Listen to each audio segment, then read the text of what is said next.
हम परमेश्वर का आज की सुबह धन्यवाद देते हैं कि प्रभु ने एक बार फिर से इस आराधना को करने का हमें मौका दिया है और प्रभु के शुक्रगुजार हैं परमेश्वर के उस अनुग्रह के लिए कि जब परमेश्वर का वचन हमसे रोमियो 8वें अध्याय के 28वें वचन के अनुसार कहता है कि जो लोग परमेश्वर से प्रेम करते हैं और उसकी इच्छा के अनुसार बुलाए हुए हैं उनके लिए सारी बातें मिलकर भलाई को ही उत्पन्न करती हैं। हाँ मेरे प्रियो, हमारी जिंदगी में वे तमाम प्रकार के बैरिगेटर्स जब आते हैं, वे तमाम प्रकार की बाधाएं जब हमारी जिंदगी में आती है और हम परेशानियों के झंझावत में फंस जाते हैं, तो उस समय परमेश्वर का ये वचन हमें इस प्रकार से सांत्वना देता है कि उन बुरी बातों में भी हमारी भलाई छुपी हुई है। उन बुरी बातों के द्वारा भी हम परमेश्वर के उस अनुग्रह को देखने पाएंगे कि शैतान ने जो योजना बनाई है, शैतान ने जो प्लानिंग हमारे विश्वास को खत्म करने के लिए की है,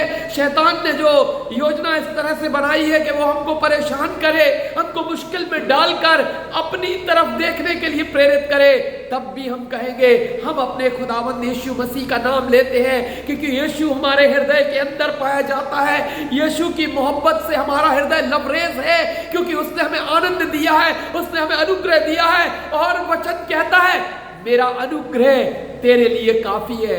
हाँ मेरे प्रियो, हमारी जिंदगी में आने वाली तमाम समस्याओं को लांघ कर जब हम प्रार्थना और विश्वास के साथ उस विजय शिखर पर पहुंचते हैं और उस विजय शिखर पर जाकर जब खड़े होकर हम गवाही देते हैं, तो परमेश्वर का आनंद हमारे ऊपर प्रकट होता है। परमेश्वर भी उस आनंद के अंदर अपने आप को हमारे मुख से प्रकट करता है उस गवाही के द्वारा, जो बहुतों के लिए एक बड़ी आशीष का कारण ठहरती है, जो बहुतों के लिए आशीष का कारण बनती है, बरकत का बाइस बनती है।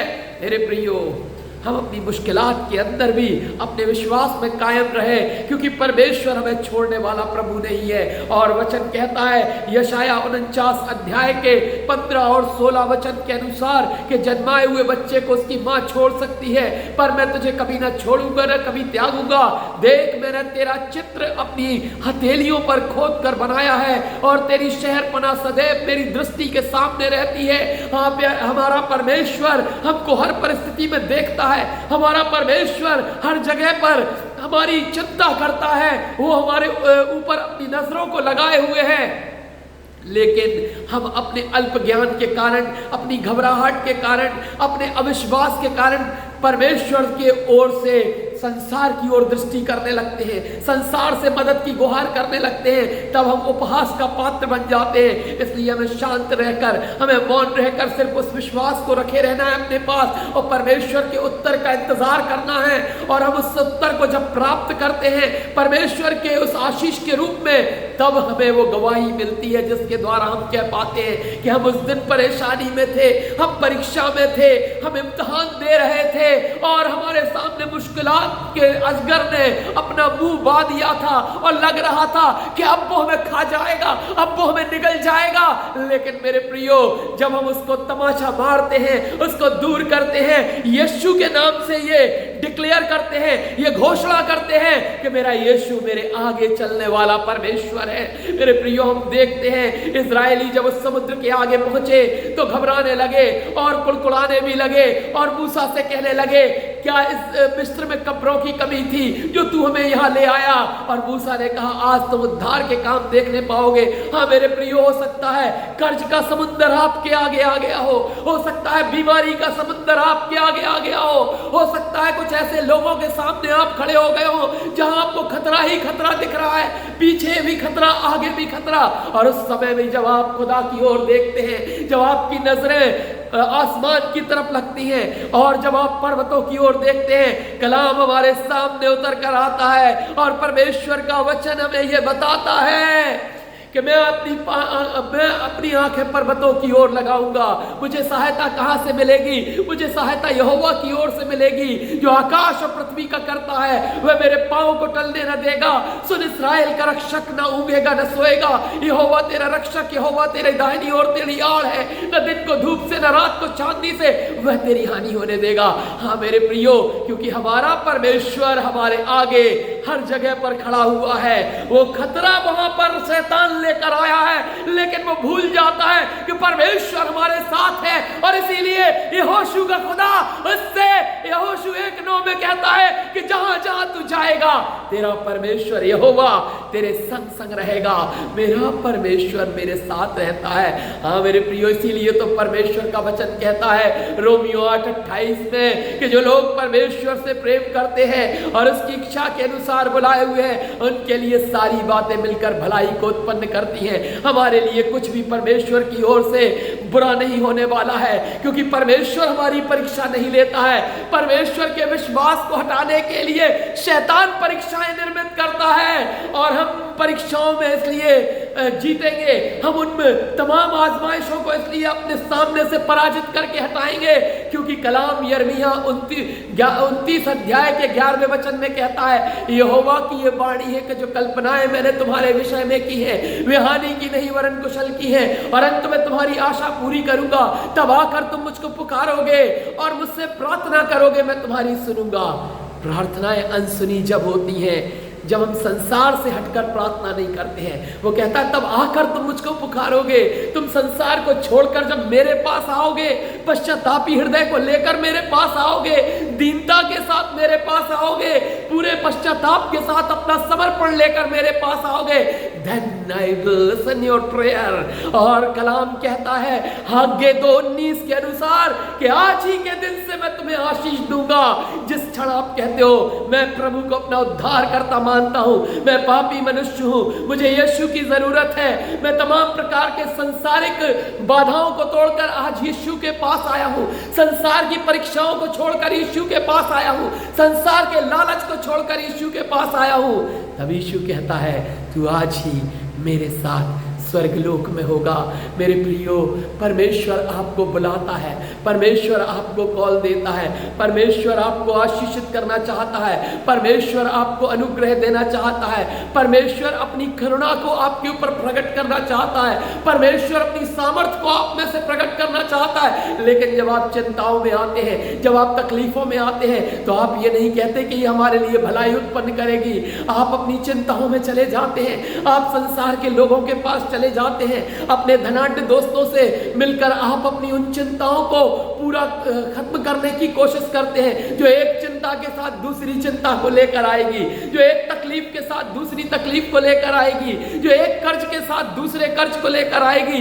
आप चाहते हैं कि हम सांसारिक तौर पर अपनी चिंताओं को समाप्त करें, लेकिन वचन तो ये कहता है तुम अपनी सारी चिंताएं मुझ पर डाल दो, क्योंकि मुझे तुम्हारा ध्यान है। जब वो तुम्हारा ध्यान करने वाला परमेश्वर है, जब वो तुमसे प्रेम करने वाला परमेश्वर है, और वो यीशु तुमसे यह भी कहता है कि देखो जगत के अंत तक सदैव मैं तुम्हारे साथ हूँ, फिर आप इस बात को मानने के लिए क्यों तैयार नहीं है? फिर आप इस बात को मानने के लिए क्यों तैयार नहीं है कि खुदा का अभिषेक आपके ऊपर है, यीशु ने आपको अपने साथ रख लिया है, यीशु ने आपको अपनी सहरपनाह में रख लिया है, अपने अंकवार में उसने छुपा लिया है, फिर आप क्यों चिंतित है? कलाम कह रहा है तुम अपनी सारी चिंताएं मुझ पर डाल दो कि मुझे तुम्हारा ध्यान है। आज वो तमाम चिंता करने वाले लोगों से परमेश्वर का वचन पास्टर राहुल गोस्वामी के द्वारा आप तक पहुंच रहा है, और वो ये कह रहा है तुम सारी चिंताएं अपनी मुझ पर डाल दो, because I am carrying to you, I love you, Jesus loves you। प्रभु यीशु की मोहब्बत आपके ऊपर प्रकट होने जा रही है, प्रभु का अभिषेक आपके ऊपर उतरने जा रहा है, प्रभु का आत्मा आपको छूने जा रहा है। वो अपने अभिषेक के द्वारा आपकी चिंताओं को समाप्त करने जा रहा है। वो आज आपको एक ऐसा मन्ना देने जा रहा है जो सड़ने ना पाएगा, वो आपको ऐसी आशीष देने जा रहा है जो समाप्त नहीं होगी। वचन कहता है वह तुम्हें धन देता है लेकिन उसमें दुख नहीं मिलाता। दुख मिला हुआ धन जब आएगा तो वो आपके लिए परेशानियां लेकर आएगा। आज प्रभु आपकी वो तमाम परेशानियों को दूर कर रहा है। अपने घुटनों को टिकाकर आपको बस ये कहना, यीशु मैं तेरे पास आ गया हूं, मैं संसार के लोगों को छोड़कर आया हूं, मैं अपनी चिंताओं को तेरे चरणों पर लेकर आया हूं, क्योंकि मेरे लिए सारी बातें मिलकर भलाई को उत्पन्न करने जा रही है। I want to share my testimony.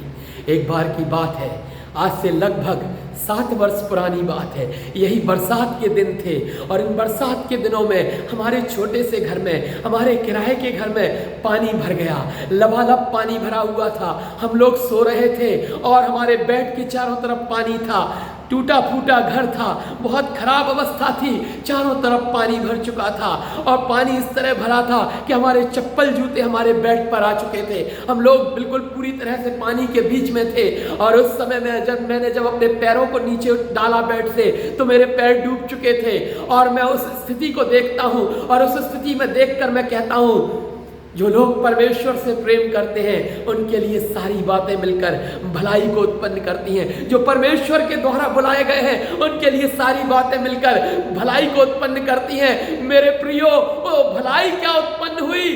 लोगों ने मेरे घर को देखा और एक हमारी प्रिय बहन परमेश्वर के उस सेवक के घर को देख रही थी और वो फेसबुक पर वीडियो अपलोड कर दिया और वो बहन ने घर देखा और पूछा कि ये घर में पानी कैसे भर गया। हमने कहा ये हमेशा भर जाता है और हमारा काम है पानी निकालना। अब हम 1-2 घंटे इस काम में बिजी रहेंगे, बच्चों को स्कूल नहीं भेजेंगे, आज हम यही काम करेंगे, पानी निकालते रहेंगे। और वो कहती है कि कोई दूसरा घर बनवा लो। हमने कहा ये हमारे लिए संभव नहीं है, ये असंभव बात है, ये बहुत बड़ा बजट है, ये हमसे ना हो पाएगा, हमारे लिए पॉसिबल नहीं है, हम तो इंडिपेंडेंट सेवा करते हैं। बोले मैं आपका घर बना के दूंगी और खुदा का घर भी बना। और आज आप जहां जिस जगह से इस प्रचार को देख रहे हैं मेरे प्रियो, आप लोग बैठे हुए हैं, आप इस प्रचार को सुन रहे हैं। परमेश्वर ने यह कार्य किया, परमेश्वर ने यह अनुग्रह किया कि ये पूरी बिल्डिंग बनी और बहन के मदद के द्वारा फिर बहुत से लोग खड़े हुए और ये बनता गया और आज इसमें स्कूल भी बन गया, चर्च भी बन गया, घर भी बन गया, पार्किंग भी बन गई, सब कुछ हो गया। क्योंकि वचन कहता है जो लोग परमेश्वर की इच्छा के अनुसार बुलाए हुए हैं उनके लिए सारी बातें मिलकर भलाई को उत्पन्न करती हैं। वो पानी का भरना, वो कठिनाइयां, सांप अंदर आ जाते थे घर के उस पानी के साथ, बहुत सारी ऐसी विसंगतियां, विषमताएं थी, चारों तरफ बोर्ड लगा हुआ था, अस्थमैटिक इन्फेक्शन हो गया था। उन दिनों में हम उस घर के अंदर अपने जीवन को सर्वाइव करते थे, लेकिन परमेश्वर उस इम्तिहान को देख रहा था और परमेश्वर ने उस विजय को दिया कि आज एक साफ सुथरे नीट एंड क्लीन स्थान से खुदा का खादिम आपको कलाम के द्वारा इस गवाही को पहुंचा रहा है। परमेश्वर का अनुग्रह इस गवाही के साथ हुआ और आज मुझे ऐसा लगा कि ये बात को मैं जरूर बयान करूं। और 18 सितंबर 2018 को इस स्थान की जमीन की रजिस्ट्री होने पाई। मेरे प्रियो, परमेश्वर के लिए कुछ भी असंभव नहीं है। तुम्हारे जीवन में जो बुराइयां, जो कठिनाइयां, जो तकलीफें हैं, उनके लिए कह दो ये भलाई लेकर आएगी। या स्पीक, लिख दीजिए, टाइप कर दीजिए, ये भलाई, ये परेशानी भलाई को लेकर आएगी, ये मुसीबत भलाई को लेकर आएगी, क्योंकि खुदा के आत्मा ने आपके ऊपर जुम्बिश किया है। इसलिए इस कठिनाई में आपके पास आनंद है, आपके पास हंसी है, आपके पास प्रेम का उद्गार है, क्योंकि परमेश्वर का आत्मा आपके अंतःकरण में है, जो ये कह रहा है I can face all the problems which is coming in the name of Jesus। यीशु मसीह के नाम के कारण यदि आपको सताव आ रहा है तो आप उसे सहते रहिए। प्रभु का आत्मा उन तमाम सतावों से आपको निकलकर जयवंत बनाएगा, क्योंकि वो जयवंत परमेश्वर है। वो मनोरथों को पूरा करेगा, वो तकलीफों को हटाएगा, वो आपके जीवन को पॉलिश करके एक ऐसे जीवन रूपी एक ऐसे मोमेंटम के रूप में वो निर्मित करेगा जिसे देखकर लोग कहेंगे ये यीशु मसीह का काम है, ये परमेश्वर की सामर्थ का काम है जो इस सेवक के जीवन में हुआ है। खुदा ने इसको ब्लेस किया है। मेरे प्रियो, हमने अपनी मिनिस्ट्री के अंदर बहुत सारी तकलीफें देखी, अपनी मिनिस्ट्री के अंदर हमने बहुत सारी कठिनाइयां देखी, अपनी मिनिस्ट्री के अंदर हमने बहुत सारे ऐसे प्रॉब्लम्स देखे जब हमें लगा कि मौत सामने आकर खड़ी हो गई है, जब हमें लगा सुसाइड एकमात्र रास्ता है। लेकिन प्रार्थना के साथ परमेश्वर कहता रहा कि देखो जगत के अंत तक सदैव मैं तुम्हारे साथ हूँ। और परमेश्वर का वचन यशाया 41:10 के अनुसार कहता है, मत डर क्योंकि मैं तेरे साथ हूँ, इधर उधर मत ताक क्योंकि मैं तेरा परमेश्वर हूँ, मैं तुझे दृढ़ करूँगा, तेरी सहायता करूँगा और अपने धर्ममय दाहिने हाथ से तुझे संभाले रहूँगा। मेरे प्रियो, जब भी आप दुख में जाओगे, जब भी आप वेदना में जाओगे, जब भी पेन्स और वरीज आपको घेरेंगे और आपका आत्मा जब रोएगा और आप प्रभु के सामने जाएंगे, तो ये आवाज गुंजायमान होगी कि देखो मैं तुम्हारे साथ हूं, और उसका अनुग्रह तुम्हारे ऊपर उतरेगा। और उस समय प्रार्थना के साथ जब तुम प्रभु के सामने रखोगे, परमेश्वर आपको आशीष देगा, परमेश्वर आपकी सहायता करेगा, क्योंकि उस खुदा ने आपको मोहब्बत के लिए चुना है, अपने काम के लिए चुना है। और काम उसके कठिन अवश्य है, लेकिन वो सामर्थ देता है कि उन कामों को पूरा कर सके, उन बातों को पूरा कर सके, उन आशीषों को आपको प्रदान कर सके, उन बातों में आपके लिए वो प्रहरी हो सके। मेरे प्रियो, मैं नहीं जानता कि आज आपके जीवन में कौन सा तनाव ऐसा है जिसके लिए आपको लगता है कि ये नहीं हो सकता। मैं नहीं जानता कि आज आपके जीवन में कौन सी समस्या, कौन सी बीमारी ऐसी है जो आपको लगता है कि ये पॉसिबल नहीं है। लेकिन खुदा का वचन कहता है कि क्या यहोवा के लिए कोई काम कठिन है। भजन संहिता 37 अध्याय के 5वें वचन में कहता है, वह तुम्हारे मनोरथों को पूरा करेगा, वह तुम्हारी रहबरी करता हुआ तुम्हारे साथ चल रहा है। व्यवस्था विवरण 31:8 के अनुसार घोषणा मिलती है परमेश्वर के वचन से कि मैं तेरे आगे आगे चलने वाला तेरा परमेश्वर यहोवा हूं, मैं न तुझे धोखा दूंगा न छोड़ दूंगा, इसलिए मत डर, तेरा मन कच्चा ना हो। मेरे प्रियो, आप अपने मन को कच्चा मत करें, आप अपनी उस वेदना को अपने जीवन से हटा दें, क्योंकि आशीष देने वाला परमेश्वर, आशीषों का पिता, अनुग्रह का स्वामी आपके सन्मुख खड़ा आपकी राह देख रहा है। आइए प्रार्थना करें। थैंक यू जीसस, धन्यवाद यीशु, थैंक यू जीसस। मेरे खुदाम धन्यवाद देते हैं आज के इस मुबारक दिन के लिए, इस आराधना के लिए, इस समय के लिए हम धन्यवाद देते हैं प्रभु, आपके आशीषित प्रेम के लिए। प्रभु, हमारी ज़रूरतों को आप जानते हैं, उन सबको आपके चरणों में रखते हैं। आज जितने लोग प्रभु हमारे साथ हैं, इन सबको आप बहुत आशीष दें। आपकी आत्मा प्रभु जी जुम्बिश करने पाए, आपके अनुग्रह का सोता, आपकी आशीषों का सोता इन प्यासी आत्माओं के ऊपर गिरे और ये तृप्त होने पाए। मेरे प्रभु, हम आपके सामर्थी हाथों में सब कुछ सौंपते हैं।